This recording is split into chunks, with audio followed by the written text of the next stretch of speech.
Halo Bapak Ibu, saudara-saudari sekalian, bersama saya lagi Chandra Teja dari channel Kristen Ngakunya. Channel yang membahas kekristenan murni, yang terbebas dari klinik dan pemahaman yang melenceng. Bagi Anda yang belum subscribe channel saya, silakan subscribe channel saya, tekan loncengnya agar Anda dapat notifikasi setiap kali saya mengupload video saya. Oke, pada kesempatan kali ini saya akan bahas lagi sebuah topik yang tentunya menarik lagi. Apa itu? Kristen kambing. Ya, Anda tidak salah dengar. Kristen kambing. Bukan Kristen domba ya. Kristen kambing. Apa Pak Kristen kambing? Maka dari itu, dengarkan dulu sampai habis. Jangan di-skip supaya Anda dapat pemahaman yang komprehensif, menyeluruh tentang Kristen kambing.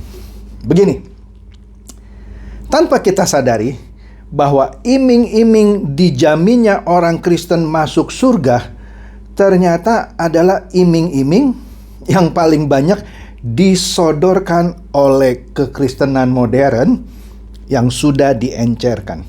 Ya. Nah, dengarkan dulu maksudnya apa. Begini, pokoknya diajarkan, kalau sudah terima Yesus sebagai juru selamat dan dibaptis, pasti nanti mati masuk surga katanya. Oke, pokoknya beres deh ya. Pokoknya masuk surga. Ada rumahmu nanti di surga. Begitu kira-kira. Oke, kalau tidak mau terima Yesus sebagai juru selamat, jangan bilang-bilang ya. Apalagi tidak dibaptis. Pasti tempatnya di neraka katanya. Dipanggang terus setiap hari. Dipanggang hari demi hari demi hari. Seperti halnya kambing guling. Nanti tuh kambing yang sudah matang bahkan hangus terbakar, otomatis diguling-guling lagi. Dan dipanggang lagi sampai kering gitu. Katanya begitu nanti penyiksaan di neraka ya. Nah, di dalam pengajaran agama Kristen, sering kita mendengar kata domba dan kambing. Sekali lagi, sering kita dengar kata domba dan kambing. Beda nih domba dan kambing, ya kan? Biasanya domba secara otomatis diasosiasikan sebagai orang percaya atau orang Kristen. Domba nih, domba gitu, ya kan? Dan kambing otomatis diasosiasikan dengan orang yang non-Kristen, yang katanya pasti masuk neraka gitu. Dan kita pastinya lebih suka jika disebut apa? Anak domba dong. Masa anak kambing? Anak domba nih, ya kan? Anda bisa lihatlah sebutannya seperti di Lukas 10 ayat 3. Ya kan? Ketimbang kita disebut anak kambing. Iya dong, anak domba ini, masa anak kambing gitu kan. Apalagi Yesus juga disebut sebagai anak domba Allah yang menghapus dosa dunia. Yohanes 1 ayat 29. Oke, jadi pasti dong kita lebih suka disebut domba. Pertanyaannya, apa benar orang-orang otomatis jadi domba begitu mereka jadi Kristen? Ini pertanyaan yang gampang-gampang sulit loh. Apakah benar orang Kristen otomatis jadi domba begitu dia jadi Kristen? Sehingga mereka tidak layak lagi dipanggil kambing. Nah, mari kita lihat di sini ya. Nah, pengajaran tentang penghakiman terakhir yang bisa kita baca di Matius pasal 25 ayat 31 sampai 46. Sekali lagi, di Matius pasal 25 ayat 31 sampai 46. Nah, ayat itu akan menjawab pertanyaan-pertanyaan tadi dan mengungkapkan arti yang hakiki dari domba atau kambing. Oke? Di dalam perikop tentang penghakiman terakhir itu, kalau Anda baca dengan seksama, dikisahkan dengan perumpamaan seorang raja yang mengumpulkan semua bangsa di hadapannya. Semua bangsa dikumpulkan di hadapan raja itu. Kemudian orang yang sudah dikumpulkan itu akan dipisahkan oleh raja itu seorang daripada yang lain. Sama seperti gembala memisahkan domba dari kambing. Nah, domba-domba akan ditempatkan raja itu di sebelah kanannya. Sedangkan kambing-kambing ditaruh di sebelah kirinya. Ingat ya, domba ditaruh di kanan, kambing ditaruh di kirinya. Kemudian raja itu berkata kepada orang-orang atau mereka yang ada di sebelah kanannya. Siapa ini? Domba. Dia bilang, "Marilah hai kamu yang diberkati oleh Bapakku. Terimalah kerajaan yang telah disediakan bagimu sejak dunia dijadikan." Anda baca sendirilah di Matius 25 ayat 34. Raja itu bilang begitu. Nah, sampai ayat ini biasanya orang Kristen berkesimpulan, asik, aku pasti yang dimaksud nih, akulah domba itu, masuk surga deh gue, gitu kan?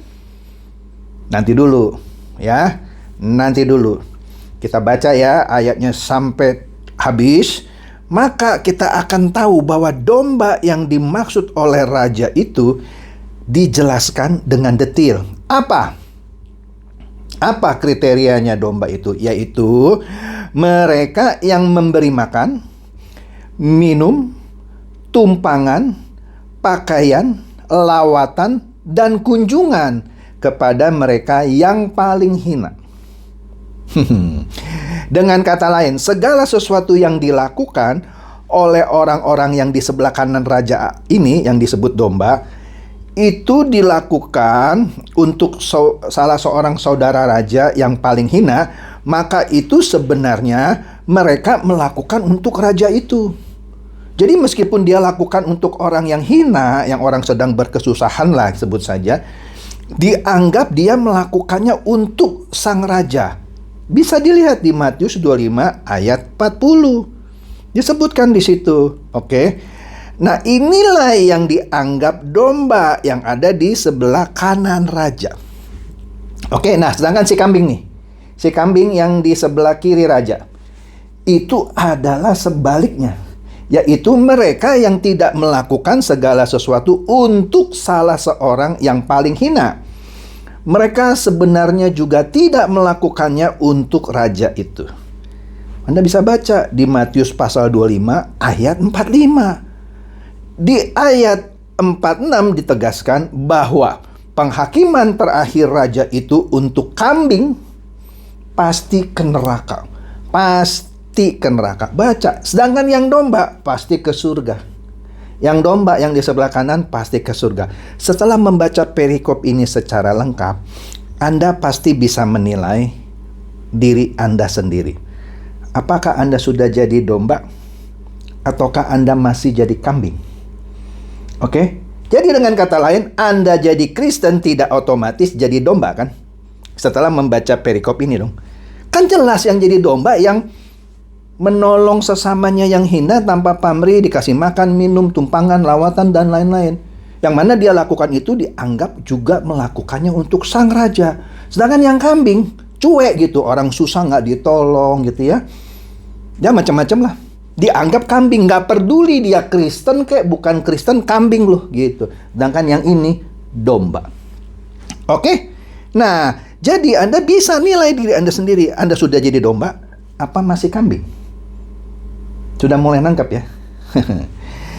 Nah, jadi menjadi orang Kristen, sudah dibaptis, rajin ke gereja, malah bulak-balik Israel mungkin 10 kali, dibaptis 10 kali di Sungai Yordan, tidak menjamin Anda jadi domba.